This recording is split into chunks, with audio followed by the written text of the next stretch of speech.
भदौरिया जी सुनिए सवाल। 2012 में अखिलेश यादव ने भदौरिया जी से कैसे सवाल कर रहे हैं, फिर वो चालू हो जाएगा, बंद नहीं होंगे। कमाल है ये। अब रिजर्वेशन छोड़ो ना। क्यों नहीं दिया? पहले एक बार जब बीजेपी का जवाब ले लीजिए, फिर एसपी से पूछेगा। अनुराग जी की तो आज मुस्कुराहट ही खत्म नहीं हो रही। ठीक है, आप अखिलेश यादव से मिले। मैं जवाब दे दूं प्लीज।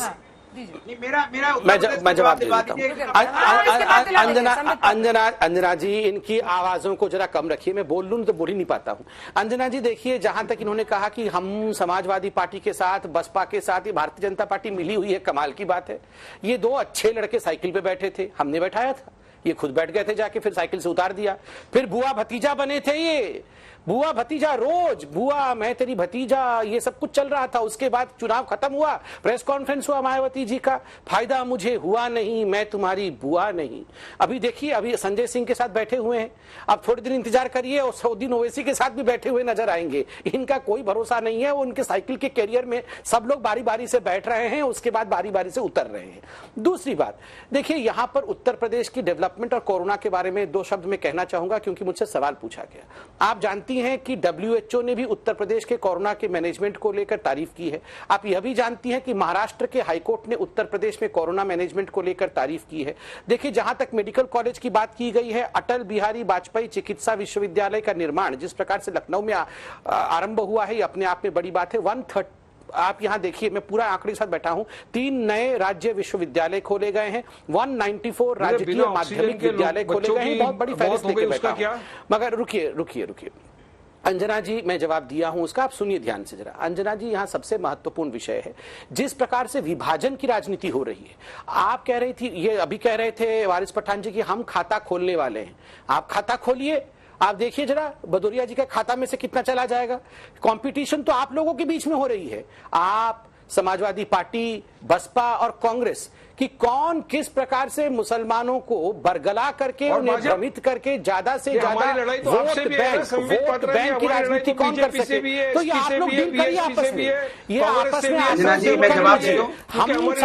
हम नॉन अपीजमेंट की राजनीति के साथ आगे बढ़ेंगे और बिना तुष्टिकरण के आगे चलेंगे। वोट बैंक समझते हैं, चुनाव के वक्त है, आपने वोट ले लिया, मुसलमान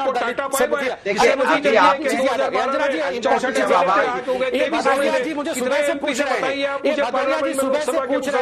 मैं जवाब दे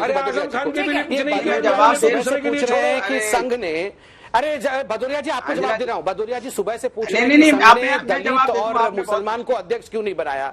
नहीं, मैं धन्यवाद करता हूं, समाजवादी पार्टी ने एक मुस्लिम को भी बनाया और एक दलित को भी बनाया। अखिलेश यादव को अध्यक्ष बनाया है और मुल्ला मुलायम जी को मुसलमान को अध्यक्ष बनाया है। कमाल है, आपने पार्टी में मुस्लिम और दलित को अध्यक्ष बनाया नहीं, इसने क्यों नहीं बनाया, उसने क्यों नहीं बनाया, सब जगह आपने कितना टाइम खत्म हो रहा है, देख लीजिए। देखिए अंजना जी, मैंने समाजवादी पार्टी का टाइम खत्म हो रहा है। अच्छा, मेडिकल कॉलेज बनाए तो इन्होंने कोई जवाब नहीं दिया। एक गूगल से पेपर मंगाया, पेपर से पढ़ने लगे, अटल मेडिकल कॉलेज, वहीं अटक गए।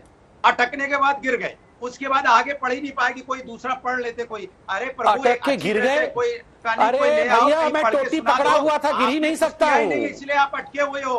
अटल जी पे अटक के उसके आगे बढ़ नहीं पाए, क्योंकि वो भी झूठ था कि हम अभी शुरुआत हुई है, कुछ नहीं हुआ है। आपने भाई साहब, कॉलेज बनाया, हम तो नहीं, हम तो रोड बनाया नहीं, हम तो यहाँ विषय को रख रहे हैं कागज से पढ़ के ही सही। आप बताइए, आप तो वो हैं जो टोटी तक को छोड़ते नहीं है। टोटी को लेके घर से भाग गए थे और यहाँ पर आके इतनी बड़ी बड़ी बातें कर रहे हैं। छोड़िए भाई साहब, उत्तर प्रदेश के अंदर इससे ज्यादा आपने कुछ नहीं किया। आज उत्तर प्रदेश को आप कम से कम 50 साल पीछे लेके चले गए। भाई साहब, इतना गुस्सा मत करिए भदौरिया जी, ये तो बता दीजिए आपने कौन से दलित को, कौन से मुस्लिम को अपना अध्यक्ष बनाया है। अरे मैं हक लाना, कोई हक लाने मैं पूछ रहा हूँ कौन से मुस्लिम और दलित को बनाया अध्यक्ष। डीएनए देखकर, डिबेट देखकर तो नहीं लगता है कि सबका डीएनए बढ़ी है भाई।